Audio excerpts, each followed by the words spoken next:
ನಮಸ್ಕಾರ ಸ್ನೇಹಿತರೆ, ಎಲ್ರು ಹೇಗಿದ್ದೀರಿ? ಚೆನ್ನಾಗಿದ್ದೀರಿ ಅಂತ ಭಾವಿಸ್ತಾ ಇವತ್ತಿನ ತರಗತಿಯ ಮತ್ತೆ GPST ಗೆ ಸಂಬಂಧಪಟ್ಟಂತಹ ಪ್ರಶ್ನೆ ಪತ್ರಿಕೆ 2 ಆಗಿರ್ತಕ್ಕಂಥ ಸಮಾಜ ವಿಜ್ಞಾನಕ್ಕೆ ವಿವರಣಾತ್ಮಕ ಉತ್ತರಗಳಿಗೆ ಸಂಬಂಧಪಟ್ಟಂತಹ ವಿಡಿಯೋನ ನಾನು ಕ್ಲಾಸ್ ಅನ್ನು ಮಾಡ್ತಾ ಇದ್ದೆ. ಅದರೊಳಗೆ 7 ಖಂಡಗಳಿಗೆ ಸಂಬಂಧಪಟ್ಟಂತಹ ಅವುಗಳ ಲಕ್ಷಣಗಳು, ಅವುಗಳ ಸ್ವಾಭಾವಿಕ ಸಸ್ಯವರ್ಗ ಮತ್ತು ಅವುಗಳ ವಾಯುಗುಣ ಬಗ್ಗೆ ಕುರಿತು ಇವತ್ತಿನ ತರಗತಿಯಲ್ಲಿ ನೋಡೋಣ. ಈ ರೀತಿಯಾದಂತಹ ಕ್ಲಾಸಸ್ಗಳಲ್ಲಿ ತುಂಬಾ ನಿಮ್ಗೆ ಗೊತ್ತಿರುವ ಹಾಗೆ ವಿವರಣಾತ್ಮಕ ಪ್ರಶ್ನೆ ಪತ್ರಿಕೆಗಳು 2 ರಿಂದ 3 ಅಂಕಗಳ ಪ್ರಶ್ನೆಗಳಿಗೆ ಅಂತ ಹೇಳ್ತಾರೆ. ಯಾವ ರೀತಿಯಾಗಿ ಬರೆಯುವಂತಹ ಹಿಂದಿನ ತರಗತಿಯಲ್ಲಿ ಕೂಡ ಹೇಳಿದ್ದೀನಿ. ಇದಕ್ಕೆ ಸಂಬಂಧಪಟ್ಟಂತ ಹಳೆ ಪ್ರಶ್ನೆ ಪತ್ರಿಕೆಯನ್ನು ಬಿಡಿಸುವಂತ ವಿಡಿಯೋನ ನಾನು ಮಾಡ್ತಾ ಇದ್ದೀನಿ. ಅದರ ಉಪಯೋಗನ ಪಡ್ಕೊಂಡ್ರೆ ಅಂತ ಹೇಳ್ತಾ, ಹಾಗಾದ್ರೆ ಈ ಖಂಡಗಳಲ್ಲಿ ಯಾವ ರೀತಿಯಾಗಿ ಪ್ರಶ್ನೆಗಳನ್ನು ಕೇಳಬಹುದು ನೋಡ್ರಿ. ಯಾವ ರೀತಿಯಾದಂತಹ ಪ್ರಶ್ನೆಗಳನ್ನ ಬರ್ಬೋದು ಅಂತಂದ್ರೆ, ನಾವು ಒಂದೊಂದು ಖಂಡಗಳ ಬಗ್ಗೆ ಕುರಿತು ನೋಡ್ಕೊಂತ ಹೋಗೋಣ. ಮೊದಲನೇದಾಗಿ ಏಷ್ಯಾ ಖಂಡ ಅಂತ ಕರೀತೀವಿ. ಹಾಗಾದ್ರೆ ಏಷ್ಯಾ ಖಂಡದ ಬಗ್ಗೆ ಸ್ವಲ್ಪ ಬೇಸಿಕ್ಸ್ ನೋಡೋದಾದ್ರೆ, ಇದು ಪ್ರಪಂಚದ ಖಂಡಗಳಲ್ಲಿ ಅತಿ ದೊಡ್ಡ ಖಂಡ ಅಂತಕ್ಕಂಥದ್ದು. ಪ್ರಪಂಚದ 7 ಖಂಡಗಳಲ್ಲಿ ಅತಿ ದೊಡ್ಡ ಖಂಡ ಯಾವುದಪ್ಪ ಅಂತಂದ್ರೆ ಅದು ನಮ್ಮ ಏಷ್ಯಾ ಖಂಡ. ಇದು ಏಷ್ಯಾ ಖಂಡ. ಜೊತೆ ಅತಿ ಹೆಚ್ಚು ಜನಸಂಖ್ಯೆಯನ್ನು ಹೊಂದಿರುವ ಖಂಡ ಯಾವುದು ಅಂತಂದ್ರೆ ಅದು ಏಷ್ಯಾ ಖಂಡ ಅಂತಕ್ಕಂಥದ್ದು. ಅತಿ ಹೆಚ್ಚು ಜನಸಂಖ್ಯೆಯನ್ನು ಇರ್ತಕ್ಕಂಥ ಖಂಡ ಯಾವುದು? ಏಷ್ಯಾ ಖಂಡ. ಮತ್ತೆ ಇದನ್ನ ವೈಪರೀತ್ಯಗಳ ಖಂಡ ಅಂತ ಹೇಳಿ ಕೂಡ ಕರೀತಾರೆ. ಇದನ್ನ ವೈಪರೀತ್ಯ ಖಂಡ ಅಥವಾ ವೈವಿಧ್ಯತೆಯ ಖಂಡ ಅಂತ ಹೇಳಿ ಕರೀತಾರೆ. ಇದನ್ನ ವೈಪರೀತ್ಯಗಳ ಖಂಡ ಅಥವಾ ವೈವಿಧ್ಯತೆಯ ಖಂಡ ಅಂತ ಹೇಳಿ ಕರೀತಾರೆ. ಜೊತೆಗೆ ನಾವು ಖಂಡಗಳ ಅಂದ್ರೆ ಇದರ ಪ್ರಾಕೃತಿಕ ಲಕ್ಷಣಗಳನ್ನು ನೋಡೋದಾದ್ರೆ ಈ ರೀತಿಯಾಗಿ ಕ್ವಶನ್ಸ್ಗಳು ಬರೋ ಚಾನ್ಸಸ್ ತುಂಬಾ ಇದೆ. ಏಷ್ಯಾ ಖಂಡದ ಪ್ರಾಕೃತಿಕ ಲಕ್ಷಣಗಳನ್ನು ಕುರಿತು ಬರೆಯಿರಿ ಅಂತ ಏನಾದ್ರು ಕೇಳಿದಾರೆ. ಏನು ಅದರ ಲಕ್ಷಣಗಳು ಯಾವ್ಯಾವು? 2 ರಿಂದ 3 ಮಾರ್ಕ್ಸಿಗೆ ಕ್ವಶನ್ ಬರ್ತಂದ್ರೆ, ಮೊದಲನೇದಾಗಿ ವಾಯುವ್ಯ ತಗ್ಗು ಪ್ರದೇಶ, ವಾಯುವ್ಯ ತಗ್ಗು ಮೈದಾನಗಳು ಅಂತ ಕರಿತೀವಿ. ವಾಯುವ್ಯ ತಗ್ಗು ಮೈದಾನಗಳು ಅಂತಕ್ಕಂಥದ್ದು. ಎರಡನೇದು ಕೇಂದ್ರದ ಎತ್ತರದ ಭಾಗಗಳು, ಕೇಂದ್ರದ ಎತ್ತರದ ಭಾಗಗಳು ಅಂತ ಕರಿತೀವಿ. ಮೂರನೇದಾಗಿ ದಕ್ಷಿಣ ಪ್ರಸ್ಥಭೂಮಿಗಳು ಅಂತಕ್ಕಂಥದ್ದು, ದಕ್ಷಿಣದ ಪ್ರಸ್ಥಭೂಮಿಗಳು.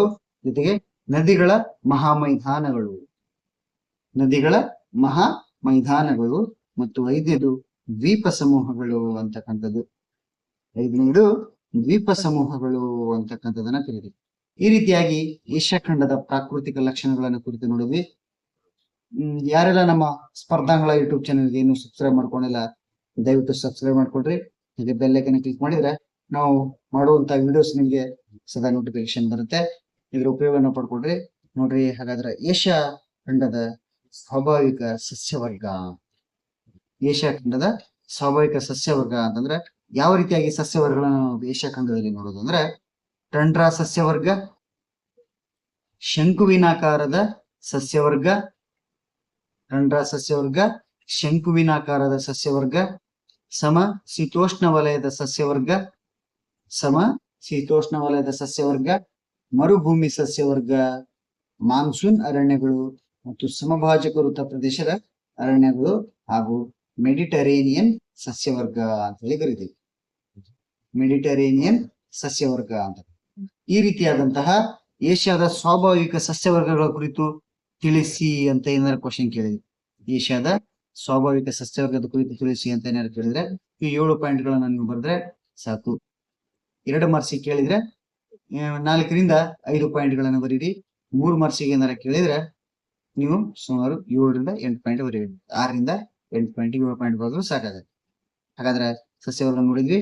ಟಂಡ್ರಾ ಸಸ್ಯವರ್ಗ, ಶಂಕುವಿನಾಕಾರದ ಸಸ್ಯವರ್ಗ, ಸಮಶೀತೋಷ್ಣ ವಲಯದ ಸಸ್ಯವರ್ಗ, ಮರುಭೂಮಿ ಸಸ್ಯವರ್ಗ, ಮಾನ್ಸೂನ್ ಅರಣ್ಯಗಳು, ಸಮಭಾಜಕ ವೃತ್ತ ಪ್ರದೇಶದ ಅರಣ್ಯಗಳು, ಮೆಡಿಟರೇನಿಯನ್ ಸಸ್ಯವರ್ಗ. ಈ ರೀತಿಯಾಗಿ ಸ್ವಾಭಾವಿಕ ಸಸ್ಯವರ್ಗ ನೋಡಿದ್ವಿ. ಹಾಗಾದ್ರೆ ಮತ್ತೇನನ್ನ ಕೇಳೋ ಚಾನ್ಸಸ್ ಇದೆ? ಏಷ್ಯಾದ ಪ್ರಮುಖ ಕೈಗಾರಿಕಾ ಪ್ರದೇಶಗಳು ಯಾವ್ಯಾವು? ಭಾರತದ ಕೈಗಾರಿಕಾ ಪ್ರದೇಶಗಳು ಮಾತ್ರ ಕೇಳಕ್ಕಾಗಲ್ಲ. ಪ್ರಶ್ನೆಗಳನ್ನ ಈ ರೀತಿಯಾಗಿ ಕೇಳಬಹುದು. ಕಿಹಿನ್ ಪ್ರದೇಶ ಅಂತಕ್ಕಂಥದ್ದು. ಏಷ್ಯಾದ ಪ್ರಮುಖ ಕೈಗಾರಿಕಾ ಪ್ರದೇಶಗಳು ಯಾವಪ್ಪ ಅಂದ್ರೆ ಕಿಹಿನ್ ಪ್ರದೇಶ, ಹ್ಯಾನಿನ್ ಪ್ರದೇಶ, ಐಸೆಕೊಲ್ಲಿ ಪ್ರದೇಶ ಮತ್ತು ಕೀಟ್ ಕಿಯೂಶ್ ಪ್ರದೇಶ ಅಂತಕ್ಕಂಥದ್ದು ಏಷ್ಯಾದ ಪ್ರಮುಖ ಕೈಗಾರಿಕಾ ಪ್ರದೇಶಗಳನ್ನ ನೋಡ್ಬೇಕು. ಈ ರೀತಿಯಾಗಿ ನಾವು ಏಷ್ಯಾದ ಸಂಪೂರ್ಣವಾದಂತಹ ಲಕ್ಷಣಗಳನ್ನ, ಏಷ್ಯಾದ ಪ್ರಾಕೃತಿಕ ಲಕ್ಷಣಗಳು ಮತ್ತು ಏಷ್ಯಾದ ಸ್ವಾಭಾವಿಕ ಸಸ್ಯವರ್ಗ ಜೊತೆಗೆ ಏಷ್ಯಾದ ಪ್ರಮುಖ ಕೈಗಾರಿಕೆಗಳನ್ನು ಕುರಿತು ನೋಡಿದ್ವಿ. ಈ ರೀತಿಯಾದಂತಹ ಪ್ರಶ್ನೆಗಳು ಬರೋ ತುಂಬಾ ಚಾನ್ಸಸ್ ಇರುತ್ತೆ. ಖಂಡಗಳ ಮೇಲೆ ಏನಾದ್ರು ನಿಮಗೆ ವಿವರಣಾತ್ಮಕ ಪ್ರಶ್ನೆಯನ್ನು ಕೇಳಿದ್ರೆ ಏಷ್ಯಾದ ಸ್ವಾಭಾವಿಕ ಸಸ್ಯವರ್ಗ ಕುರಿತು ತಿಳಿಸಿರಿ ಅಥವಾ ಏಷ್ಯಾದ ಪ್ರಮುಖ ಕೈಗಾರಿಕಾ ಪ್ರದೇಶಗಳನ್ನು ತಿಳಿಸಿರಿ, ಈ ರೀತಿಯಾದಂತಹ ಪ್ರಶ್ನೆಗಳು ಬರುತ್ತೆ. ಇದನ್ನ ನೀವು ಸದುಪಯೋಗ ಪಡ್ಕೊಟ್ರಿ ಅಂತ ಹೇಳ್ತಾ ಮುಂದಿನ ಖಂಡ ಯುರೋಪ್ ಖಂಡ ಅಂತ. ಯಾವುದು? ಯುರೋಪ್ ಖಂಡ ಅಂತ. ಹಾಗಾದ್ರೆ ಯುರೋಪ್ ಖಂಡ ಏನನ್ನಕ್ಕೆ? ಯುರೋಪ್ ಖಂಡ ಬೇಸಿಕ್ಸ್ ನೋಡೋದಾದ್ರೆ ಪ್ರಪಂಚದ ಹೆಚ್ಚು ಜನಸಾಂದ್ರತೆ ಹಾಗೂ ನಗರಗೊಂಡ ಖಂಡ ಅಂತ ಹೇಳಿ ಕರೀತೀವಿ. ಪ್ರಪಂಚದಲ್ಲಿ ಹೆಚ್ಚು ಜನಸಾಂದ್ರತೆ ಹೊಂದಿರುವ ಮತ್ತು ಹೆಚ್ಚು ನಗರಗಳನ್ನ ಅಭಿವೃದ್ಧಿ ಹೊಂದಿರತಕ್ಕಂತ ಖಂಡ ಯಾವುದು? ಯುರೋಪ್ ಖಂಡ. ಇದನ್ನು ಕೈಗಾರಿಕೆಗಳ ಖಂಡ ಅಂತ ಹೇಳಿ ಕರೀತಾರೆ. ಕೈಗಾರಿಕೆಗಳ ಖಂಡ ಯಾವುದು ಅಂತಂದ್ರೆ ಅದು ಯುರೋಪ್ ಖಂಡ, ಕೈಗಾರಿಕೆಗಳ ಖಂಡ ಅಂತ.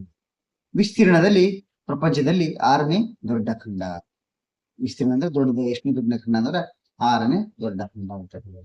ಹಾಗಾದ್ರೆ ಯುರೋಪ್ ಖಂಡದ ಪ್ರಾಕೃತಿಕ ವಿಭಾಗಗಳನ್ನು ನೋಡೋದಾದ್ರೆ, ಯುರೋಪ್ ಖಂಡದ ಪ್ರಾಕೃತಿಕ ವಿಭಾಗಗಳನ್ನು ನೋಡೋದಾದ್ರೆ ವಾಯುವ್ಯದ ಎತ್ತರದ ಭಾಗಗಳು, ಕೇಂದ್ರದ ಎತ್ತರದ ಭಾಗಗಳು, ಉತ್ತರದ ಯುರೋಪ್ ಮೈದಾನಗಳು, ದಕ್ಷಿಣದ ಪರ್ವತಗಳು. ಇವು ಪ್ರಾಕೃತಿಕ ಲಕ್ಷಣಗಳು ಅಥವಾ ಪ್ರಾಕೃತಿಕ ವಿಭಾಗಗಳು ಅಂತ ಹೇಳಿ ಕರೀತೀವಿ. ಯುರೋಪ್ ಖಂಡದ ಪ್ರಾಕೃತಿಕ ವಿಭಾಗಗಳು ಅಥವಾ ಪ್ರಾಕೃತಿಕ ಲಕ್ಷಣಗಳು ಅಂತ ಹೇಳಿ ಕರಿತೀವಿ. ವಾಯುವ್ಯದ ಎತ್ತರದ ಭಾಗಗಳು, ಕೇಂದ್ರದ ಎತ್ತರದ ಭಾಗಗಳು, ಉತ್ತರ ಯುರೋಪ್ ಮೈದಾನಗಳು ಮತ್ತು ದಕ್ಷಿಣದ ಪರ್ವತಗಳು ಅಂತಕ್ಕಂಥದ್ದು ಯುರೋಪ್ ಖಂಡದ ಪ್ರಾಕೃತಿಕ ವಿಭಾಗಗಳಾಗಿವೆ. ಹೌದಾ? ಹಾಗಾದ್ರೆ ಯುರೋಪ್ ಖಂಡದ ವಾಯುಗುಣ ಹೇಗಿರುತ್ತೆ? ಯುರೋಪ್ ಖಂಡದ ವಾಯುಗುಣವನ್ನು ಕುರಿತು ಬರೆಯಿರಿ, ತಿಳಿಸಿರಿ ಅಂತಕ್ಕಂಥ ಪ್ರಶ್ನೆ ಏನಾದ್ರು ಬಂದ್ರೆ ವಾಯುವ್ಯ ಯುರೋಪಿನ ಸಾಗರೀಯ ವಾಯುಗುಣ ಪ್ರದೇಶ, ವಾಯುವ್ಯ ಯುರೋಪಿನ ಸಾಗರೀಯ ವಾಯುಗುಣ ಪ್ರದೇಶ, ಖಂಡಾಂತರ ವಾಯುಗುಣ ಪ್ರದೇಶ, ಮೆಡಿಟರೇನಿಯನ್ ವಾಯುಗುಣ ಪ್ರದೇಶ, ಪರ್ವತ ವಾಯುಗುಣ ಪ್ರದೇಶ ಅಂತಕ್ಕಂಥದ್ದು ಸುಮಾರು 4 ವಾಯುಗುಣ ಪ್ರದೇಶವನ್ನು ನಾವು ನೋಡಬಹುದು. ಯುರೋಪಿನ 4 ವಾಯುಗುಣ ಪ್ರದೇಶವನ್ನು ನೋಡಿದ್ವಿ. ಹಾಗಾದ್ರೆ ಯುರೋಪಿನ ಸಸ್ಯವರ್ಗದಲ್ಲಿ ಯಾವ್ಯಾವ ಸಸ್ಯವರ್ಗಗಳನ್ನು ನಾವು ನೋಡ್ತೀವಿ? ಯುರೋಪಿನ ಸಸ್ಯವರ್ಗದ ಕುರಿತು ತಿಳಿಸಿರಿ ಅಂತಕ್ಕಂಥದ್ದು ಏನಾದ್ರು ಕೇಳಿದ್ರೆ ಟಂಡ್ರಾ ಸಸ್ಯವರ್ಗ, ಟೈಗಾ ಸಸ್ಯವರ್ಗ, ಮಿಶ್ರ ಕಾಡುಗಳು, ಮೆಡಿಟರೇನಿಯನ್ ಸಸ್ಯವರ್ಗ, ಹುಲ್ಲುಗಾವಲು ಸಸ್ಯವರ್ಗ ಮತ್ತು ಅಲ್ಫೈನ್ ಸಸ್ಯವರ್ಗ ಅಂತಕ್ಕಂಥದ್ದು ಇಲ್ಲಿ ಸುಮಾರು 6 ಸಸ್ಯವರ್ಗವನ್ನ ನೋಡ್ತೀವಿ. ಯಾವ್ಯಾವಪ್ಪ ಅಂದ್ರೆ ಟಂಡ್ರಾ ಸಸ್ಯವರ್ಗ, ಟೈಗಾ ಸಸ್ಯವರ್ಗ, ಮಿಶ್ರ ಕಾಡುಗಳು, ಮೆಡಿಟರೇನಿಯನ್ ಸಸ್ಯವರ್ಗ, ಹುಲ್ಲುಗಾವಲು ಸಸ್ಯವರ್ಗ, ಅಲ್ಫೈನ್ ಸಸ್ಯವರ್ಗ. ಈ ರೀತಿಯಾಗಿ ನಾವು ಪ್ರಶ್ನೆಗಳಿಗೆ ಸರಿಯಾದಂತಹ ಅಂಕೆಗಳನ್ನು ಹಾಕಿ ಸ್ಪಷ್ಟವಾದಂತಹ ಉತ್ತರವನ್ನು ಬರೀಬೇಕಾಗತ್ತೆ. ಕೇವಲ ಡೈರೆಕ್ಟ್ ಆಗಿ ಟಂಡ್ರಾ, ಟೈಗಾ, ಮಿಶ್ರ, ಹುಲ್ಲುಗಾವಲು ಅಂತ ಹೇಳಿ ಬರೆಯಕೊಬಿಟ್ರೆ ವಾಕ್ಯ ಸಂಪೂರ್ಣವಾಗಿರ್ಲಿ, ವಾಕ್ಯಕ್ಕೆ ಸಂಪೂರ್ಣವಾಗಿರ್ಲಿ ಮತ್ತೆ ಇಂಪಾರ್ಟೆಂಟ್ ಆಗಿರ್ತಕ್ಕಂಥ ಪದಕ್ಕೆ ಇಂಪಾರ್ಟೆಂಟ್ ಆಗಿರ್ತಕ್ಕಂಥ ಶಬ್ದಗಳೇನಿರ್ತಾವಲ್ಲ ಅದಕ್ಕೆ ಸಾಧ್ಯ ಅದರ ಅಂಡರ್ಲೈನ್ ಹಾಕಿ ಅಥವಾ ಯುನಿಟೆಡ್ ಕಾಮ ಹಾಕೋದನ್ನ ಮರಿಬೇಡ. ಯುನಿಟೆಡ್ ಕಾಮ ಹಾಕಿ ಅದಕ್ಕೆ ಸಾಧ್ಯವಾದ್ರೆ ಅಂಡರ್ಲೈನ್ ಹಾಕ್ರಿ. ಅದು ಪದವನ್ನ ಅಂದ್ರೆ ಇಂಪಾರ್ಟೆಂಟ್ ಆಗಿರ್ತಕ್ಕಂಥ ಪದವನ್ನ ನಾವು ಇಲ್ಲಿ ಹೈಲೈಟ್ ಮಾಡಿ ತೋರಿಸ್ದಂಗಾಗತ್ತೆ. ಹೆಚ್ಚು ಅಂಕಗಳನ್ನ ಬರಲಿಕ್ಕೆ ಇದು ಸಹಾಯ ಮಾಡುವಂತ ಒಂದು ಟ್ರಿಕ್ಸ್. ಇದರ ಉಪಯೋಗವನ್ನು ಪಡ್ಕೊಳ್ರಿ. ಹಾಗೆ ನೋಡ್ರಿ ಅದ್ರ ಜೊತೆ ಆಫ್ರಿಕಾ ಖಂಡ. ಯಾವ ಖಂಡ? ಆಫ್ರಿಕಾ ಖಂಡ. ಆಫ್ರಿಕಾ ಖಂಡವನ್ನು ಏನಂತ ಕರಿತೀವಿ? ಇದು 2ನೇಯ ಅತಿ ದೊಡ್ಡ ಖಂಡ. ಎಷ್ಟನೇ ಅತಿ ದೊಡ್ಡ ಖಂಡ ಇದು? 2ನೇಯ ಅತಿ ದೊಡ್ಡ ಖಂಡ ಅಂತ ಕರಿತೀವಿ. ಕಗ್ಗತ್ತಲೆಯ ಖಂಡ ಅಂತೇಳಿ ಕರೀತಾರೆ. ಕಗ್ಗತ್ತಲೆಯ ಖಂಡ ಮತ್ತು ಕೇಂದ್ರೀಯ ಖಂಡ ಅಂತ ಹೇಳಿ ಕರೀತಾರೆ ಆಫ್ರಿಕಾ ಖಂಡವನ್ನು. 2ನೇ ಅತಿ ದೊಡ್ಡ ಖಂಡ ಆಗಿರ್ತಕ್ಕಂಥದ್ದು ಕಗ್ಗತ್ತಲೆಯ ಖಂಡ ಅಂತ ಕರೀತಾರೆ, ಕೇಂದ್ರೀಯ ಖಂಡ ಅಂತ ಹೇಳಿ ಕರೀತಾರೆ. ಹಾಗಾದ್ರೆ ಆಫ್ರಿಕಾ ಖಂಡದ ಪ್ರಾಕೃತಿಕ ಲಕ್ಷಣಗಳು ಯಾವ್ಯಾವು ನೋಡ್ರಿ. ಮೊದಲನೇದಾಗಿ ಮಹಾಸೀಳು ಕಣಿವೆ, ಆಫ್ರಿಕಾದ ತಗ್ಗು ಪ್ರದೇಶಗಳು, ಪರ್ವತಗಳು ಮತ್ತು ಸರೋವರಗಳು ಅಂತಕ್ಕಂಥ. ಮಹಾಶಿಲು ಕಣಿವೆ, ಆಫ್ರಿಕಾದ ತಗ್ಗು ಪ್ರದೇಶಗಳು, ಪರ್ವತಗಳು ಮತ್ತು ಸರೋವರಗಳು ಅಂತಕ್ಕಂಥದ್ದು ಆಫ್ರಿಕಾ ಖಂಡದ ಪ್ರಾಕೃತಿಕ ಲಕ್ಷಣಗಳು ಅಂತಕ್ಕಂಥದ್ದು. ಹೌದಾ? ಹಾಗಾದ್ರೆ ಆಫ್ರಿಕಾ ಖಂಡದ ಅಲ್ಲಿ ಕಂಡು ಬರ್ತಕ್ಕಂಥ ಜನಾಂಗಗಳ ಗುಂಪು ಯಾವುದು? ಇಲ್ಲೂ ಸ್ವಲ್ಪ ಇಂಪಾರ್ಟೆಂಟ್ ಆಗಿರ್ತಕ್ಕಂಥದ್ದು ಯಾವ ಯಾವ ಜನಾಂಗ, ಯಾವ ಬುಡಕಟ್ಟು ಜನಾಂಗದಲ್ಲಿ ವಾಸಿಸುತ್ತಾರೆ ಅಂತ ನೋಡೋದಾದ್ರೆ ಪಿಗ್ಮಿಗಳು ಅಂತಕ್ಕಂಥದ್ದು, ಪಿಗ್ಮಿಗಳು, ಅರಬ್ಬರು ಮತ್ತು ಇಂಡಿಯನ್ನರು ಅಂತಕ್ಕಂಥದ್ದು ಸುಮಾರು 3 ಪ್ರಕಾರದ ಬುಡಕಟ್ಟು ಜನಾಂಗಗಳನ್ನೆಲ್ಲ ನಾವು ನೋಡ್ತೀವಿ. ಪಿಗ್ಮಿಗಳು, ಅರಬ್ಬರು, ಇಂಡಿಯನ್ನರು ಅಂತಕ್ಕಂಥದ್ದು ಅಲ್ಲಿ ಜನಾಂಗಗಳ ಗುಂಪನ್ನ ನಾವು ನೋಡ್ತೀವಿ. ಹಾಗಾದ್ರೆ ಆಫ್ರಿಕಾ ಖಂಡದ ವಾಯುಗುಣ ಹೇಗಿರುತ್ತೆ? ಆಫ್ರಿಕಾ ಖಂಡದ ವಾಯುಗುಣದ ಕುರಿತು ತಿಳಿಸಿರಿ ಅಂತ ನೋಡೋದಾದ್ರೆ ಸಮಭಾಜಕ ವೃತ್ತದ ತೇವ ಪ್ರದೇಶ, ಸಮಭಾಜಕ ವೃತ್ತದ ತೇವ ಪ್ರದೇಶ, ಸವನ್ನ ಮಾದರಿಯ ಪ್ರದೇಶ. 3ನೇದು ಉಷ್ಣವಲಯದ ಮರುಭೂಮಿ ಪ್ರದೇಶ, ಉಷ್ಣವಲಯದ ಮರುಭೂಮಿ ಪ್ರದೇಶ. 4 ಮೆಡಿಟರೇನಿಯನ್ ಪ್ರದೇಶ, 4 ಮೆಡಿಟರೇನಿಯನ್ ಪ್ರದೇಶ. 5 ಸಮಶೀತೋಷ್ಣ ವಲಯದ ಪ್ರದೇಶ, 5 ಸಮಶೀತೋಷ್ಣ ವಲಯದ ಪ್ರದೇಶ. 6 ಎತ್ತರವುಳ್ಳ ಪ್ರದೇಶ, 6 ಎತ್ತರವುಳ್ಳ ಪ್ರದೇಶ. 7 ಉಪ ಉಷ್ಣವಲಯ ಪ್ರದೇಶ, ಉಪ ಉಷ್ಣವಲಯದ ಪ್ರದೇಶಗಳು. 8 ಶುಷ್ಕ ಚಳಿಗಾಲ ಉಪ ಉಷ್ಣವಲಯದ ಪ್ರದೇಶ ಅಂತ, ಶುಷ್ಕ ಚಳಿಗಾಲ ಉಪ ಉಷ್ಣವಲಯದ ಪ್ರದೇಶ. ಈ ರೀತಿಯಾಗಿ ಆಫ್ರಿಕಾ ಖಂಡದ ವಾಯುಗುಣವನ್ನು ನಾವು ನೋಡ್ತೀವಿ. ಸುಮಾರು 8 ಪಾಯಿಂಟ್ಗಳನ್ನ ಇಲ್ಲಿ ಬರ್ತಿದ್ದೀನಿ. ಇದು 3 ಮಾರ್ಕ್ಸ್ ಕೇಳಿದ್ರೆ 3ರಿಂದ 4, 6ರಿಂದ 5 ಪಾಯಿಂಟ್ ಬರೀರಿ, 5ರಿಂದ 6 ಪಾಯಿಂಟ್, ಅಥವಾ ಸಾಧ್ಯ 7-8 ಪಾಯಿಂಟ್ ಬರೀರಿ. 2 ಮಾರ್ಕ್ಸ್ ಏನಾದ್ರು ಕೇಳಿದ್ರೆ 4ರಿಂದ 5 ಪಾಯಿಂಟ್ ಅನ್ನು ಬರೆಯಕ್ಕೆ ಪ್ರಯತ್ನವನ್ನ ಪಡ್ರಿ. ಹೌದಾ? ಹಾಗಾದ್ರೆ ಮುಂದಿನ ಖಂಡವನ್ನ ನೋಡೋಣ. ಉತ್ತರ ಅಮೆರಿಕಾ ಖಂಡ. ಯಾವುದು? ಉತ್ತರ ಅಮೆರಿಕಾ ಖಂಡ. ಹಾಗಾದ್ರೆ ಉತ್ತರ ಅಮೆರಿಕಾ ಖಂಡದ ಪ್ರಾಕೃತಿಕ ವಿಭಾಗಗಳನ್ನು ನೋಡೋದಾದ್ರೆ, ಉತ್ತರ ಅಮೆರಿಕಾ ಖಂಡದ ಪ್ರಾಕೃತಿಕ ವಿಭಾಗಗಳನ್ನು ನೋಡೋದಾದ್ರೆ ಪಶ್ಚಿಮ ಪರ್ವತಾವಳಿಗಳು ಅಥವಾ ರಾಕಿ ಪರ್ವತಗಳು, ರಾಕಿ ಪರ್ವತಗಳು, ಪಶ್ಚಿಮದ ಪರ್ವತಾವಳಿಗಳು ಅಥವಾ ರಾಕಿ ಪರ್ವತಗಳು. ಮಹಾ ಮತ್ತು ಕೇಂದ್ರೀಯ ಮೈದಾನಗಳು, ಮಹಾ ಮತ್ತು ಕೇಂದ್ರೀಯ ಮೈದಾನಗಳು. Canadian ಭೂಫಲಕ, Canadian ಭೂಫಲಕ. ಅಪಲೇಷಿಯನ್ ಉನ್ನತ ಪ್ರದೇಶಗಳು ಅಂತಕ್ಕಂಥದ್ದು, ಅಪಲೇಷಿಯನ್ ಉನ್ನತ ಪ್ರದೇಶಗಳು ಅಂತಕ್ಕಂಥದ್ದು ಅಮೆರಿಕ, ಉತ್ತರ ಅಮೆರಿಕಾ ಖಂಡದ ಪ್ರಾಕೃತಿಕ ವಿಭಾಗಗಳಾಗಿರ್ತಕ್ಕಂಥದ್ದು. ಹಾಗಾದ್ರೆ ಉತ್ತರ ಅಮೆರಿಕಾದ, ಇದು ಉತ್ತರ ಅಮೆರಿಕಾದಕ್ಕೂ, ಉತ್ತರ ಅಮೆರಿಕಾದ ಸ್ವಾಭಾವಿಕ ಸಸ್ಯವರ್ಗ ಯಾವ ರೀತಿಯಾಗಿರುತ್ತೆ?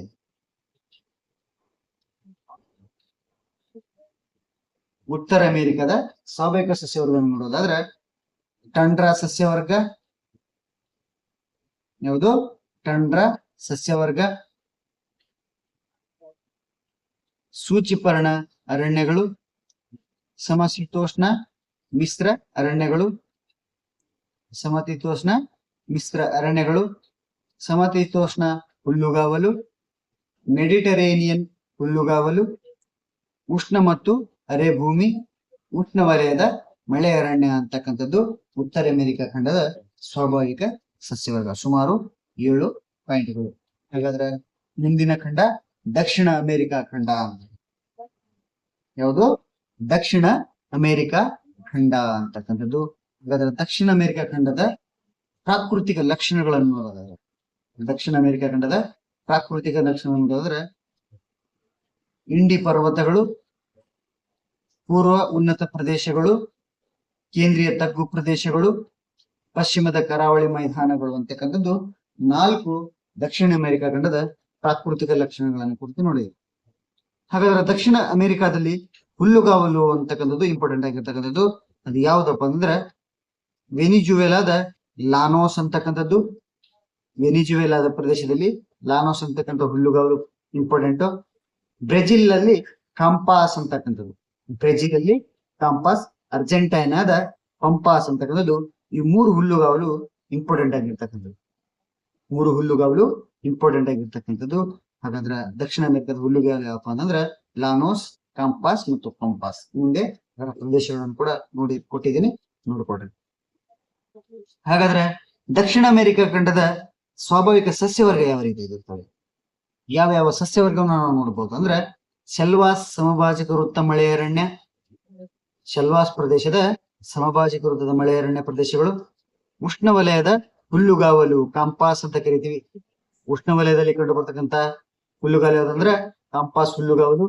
ಬೆಚ್ಚನೆಯ ಸಮಶೀತೋಷ್ಣ ವಲಯ, ಬೆಚ್ಚನೆಯ ಸಮಶೀತೋಷ್ಣ ವಲಯ, ಸಮಶೀತೋಷ್ಣ ವಲಯದ ಹುಲ್ಲುಗಾವಲು, ಸಮಶೀತೋಷ್ಣ ವಲಯದ ಹುಲ್ಲುಗಾವಲು, ಉಷ್ಣವಲಯದ ಮರುಭೂಮಿ ಸಸ್ಯವರ್ಗ, ಉಷ್ಣವಲಯದ ಮರುಭೂಮಿ ಸಸ್ಯವರ್ಗ, ಸಮಶೀತೋಷ್ಣ ವಲಯದ ಮರುಭೂಮಿ ಹಾಗೂ ತಂಪಾದ ಸಮಶೀತೋಷ್ಣ ವಲಯದ ಅರಣ್ಯಗಳು ಅಂತಕ್ಕಂಥದ್ದು ಅಮೆರಿಕ ಖಂಡ ಅಂದ್ರೆ ದಕ್ಷಿಣ ಅಮೆರಿಕ ಖಂಡದ ಸಸ್ಯವರ್ಗನ ಕುರಿತು ನಾವು ನೋಡಿದ್ವಿ. ಈ ರೀತಿಯಾದಂತಹ ಪಾಯಿಂಟ್ ಗಳನ್ನ ನಿಮ್ಗೆ ಕೇಳ್ತಾರೆ, ಇದರ ಉಪಯೋಗನ ಪಡ್ಕೊಳ್ರಿ. ಯಾರೆಲ್ಲ ನಮ್ಮ ಸ್ಪರ್ಧಾಂಗಳ ಯೂಟ್ಯೂಬ್ ಚಾನಲ್ಗೆ ನೀವು ಸಬ್ಸ್ಕ್ರೈಬ್ ಆಗಿಲ್ಲ ದಯವಿಟ್ಟು ಸಬ್ಸ್ಕ್ರೈಬ್ ಮಾಡ್ಕೊಳ್ರಿ. ಹಾಗೆ ನಿಮ್ಮ ಫ್ರೆಂಡ್ಶಿಪ್ ಕೂಡ ಇದನ್ನ ವಿಡಿಯೋ ಶೇರ್ ಮಾಡ್ರಿ. ಕ್ಲಾಸ್ ಇಷ್ಟ ಆದ್ರೆ ಒಂದು ಲೈಕ್ ಕೊಡ್ಲಿ ಅಂತ ಹೇಳ್ತಾ, ಮುಂದಿನ ಖಂಡ ಆಸ್ಟ್ರೇಲಿಯಾ ಖಂಡ. ಯಾವ ಖಂಡ? ಆಸ್ಟ್ರೇಲಿಯಾ ಖಂಡ. ಹಾಗಾದ್ರೆ ಆಸ್ಟ್ರೇಲಿಯಾ ಖಂಡವನ್ನು ಯಾವ ರೀತಿಯಾಗಿ ಕರೀತೀವಿ ಅಂದ್ರೆ ಪ್ರಪಂಚದ ಅತಿ ಚಿಕ್ಕ ಖಂಡ, ಮರುಭೂಮಿಗಳ ಖಂಡ, ಅತ್ಯಂತ ಸಮತಟ್ಟಾದ ಭೂಖಂಡ ಮತ್ತು ಕಾಂಗುರುಗಳ ಖಂಡ ಅಂತೇಳಿ ಕರಿತೀವಿ. ಕಾಂಗುರು ಪ್ರಾಣಿಗಳು ಜಾಸ್ತಿ ಇರೋದ್ರಿಂದ ಕಾಂಗುರುಗಳ ಖಂಡ ಅಂತ ಕರಿತೀವಿ. ಹಾಗಾದ್ರೆ ಪ್ರಾಕೃತಿಕ ಲಕ್ಷಣಗಳು ಯಾವ್ಯಾವು? ಆಸ್ಟ್ರೇಲಿಯಾ ಖಂಡದ ಪ್ರಾಕೃತಿಕ ಲಕ್ಷಣಗಳು ಯಾವಂತಂದ್ರ ಪೂರ್ವದ ಉನ್ನತ ಪ್ರದೇಶ, ಮಧ್ಯದ ತಗ್ಗು ಮೈದಾನ, ಪಶ್ಚಿಮದ ಪ್ರಸ್ಥಭೂಮಿ ಮತ್ತು ನದಿಗಳ ವ್ಯವಸ್ಥೆ ಅಂತಕ್ಕಂಥದ್ದು ಇದು ಆಸ್ಟ್ರೇಲಿಯಾ ಖಂಡದ ಪ್ರಾಕೃತಿಕ ವಿಭಾಗಗಳು. ಹಾಗಾದ್ರೆ ಆಸ್ಟ್ರೇಲಿಯಾ ಖಂಡದ ಸ್ವಾಭಾವಿಕ ಸಸ್ಯವರ್ಗ ಯಾವ ರೀತಿಯಾಗಿರುತ್ತೆ ಅನ್ನೋದು ನೋಡೋದಾದ್ರೆ ಉಷ್ಣವಲಯದ ಕಾಡುಗಳು, ಸಮಶೀತೋಷ್ಣ ವಲಯದ ಸಸ್ಯವರ್ಗ, ಉಪ ಉಷ್ಣವಲಯದ ಹುಲ್ಲುಗಾವಲು ಅಥವಾ ಸವನ್ನ ಹುಲ್ಲುಗಾವಲು ಅಂತ ಕರಿತೀವಿ, ಸಮಶೀತೋಷ್ಣ ವಲಯದ ಹುಲ್ಲುಗಾವಲು, ಇದನ್ನ ಡೌನ್ಸ್ ಸಸ್ಯವರ್ಗ ಅಂತ ಕೂಡ ಕರಿತೀವಿ, ಕುರುಚಲು ಸಸ್ಯವರ್ಗ ಮತ್ತು ಮರುಭೂಮಿ ಸಸ್ಯವರ್ಗ ಅಂತಕ್ಕಂಥದ್ದು ಆಸ್ಟ್ರೇಲಿಯಾ ಖಂಡದ ಸ್ವಾಭಾವಿಕ ಸಸ್ಯವರ್ಗಗಳಾಗಿವೆ. ಈ ರೀತಿಯಾದಂತಹ 7 ಖಂಡಗಳಿಗೆ ಸಂಬಂಧಪಟ್ಟಂತೆ ಸುಮಾರು 6 ಖಂಡಗಳನ್ನು ನೋಡಿದ್ವಿ. ಇದರಲ್ಲಿ ಅಟ್ಲಾಂಟಿಕ ಖಂಡದ ಬಗ್ಗೆ ಮಾಹಿತಿಯನ್ನು ಕೊಟ್ಟಿಲ್ಲ, ಇಲ್ಲಿ ಯಾವುದೇ ರೀತಿಯ ಸಸ್ಯವರ್ಗ ಕಂಡು ಬರುವುದಿಲ್ಲ, ಹಾಗಾಗಿ ಅದರ ಬಗ್ಗೆ ನಾನು ಮಾಹಿತಿಯನ್ನು ಕೊಟ್ಟಿಲ್ಲ. ಕಂಡಿರ್ತಕ್ಕಂಥ 6 ಖಂಡಗಳ ಬಗ್ಗೆ ಸಂಪೂರ್ಣವಾದಂತಹ ಮಾಹಿತಿಯನ್ನು ಕೊಟ್ಟಿದ್ದೀನಿ. ಕ್ಲಾಸಸ್ ನಿಮಗೆ ಇಷ್ಟ ಆಗಿದೆ, ಇದರ ಉಪಯೋಗವನ್ನು ಪಡ್ಕೊಳ್ತಿದ್ದೀರಿ ಅಂತ ಹೇಳ್ತಾ, ಯಾರೆಲ್ಲ ನಮ್ಮ ಸ್ಪರ್ಧಾಂಗಳ ಯೂಟ್ಯೂಬ್ ಚಾನಲ್ ಸಬ್ಸ್ಕ್ರೈಬ್ ಮಾಡ್ಕೊಳ್ರಿ. ಹಾಗೆ ನಿಮ್ಮ ಫ್ರೆಂಡ್ಸ್ಗೂ ಶೇರ್ ಮಾಡ್ರಿ. ಮತ್ತೆ ಇಂಪಾರ್ಟೆಂಟ್ ಆಗಿರ್ತಕ್ಕಂಥ ಟಾಪಿಕ್ ನಿಮಗೆ ಮತ್ತೆ ಸಿಗೋಣ ಅಂತ. ಅಲ್ಲಿವರೆಗೂ ಎಲ್ಲರಿಗೂ ನಮಸ್ಕಾರ.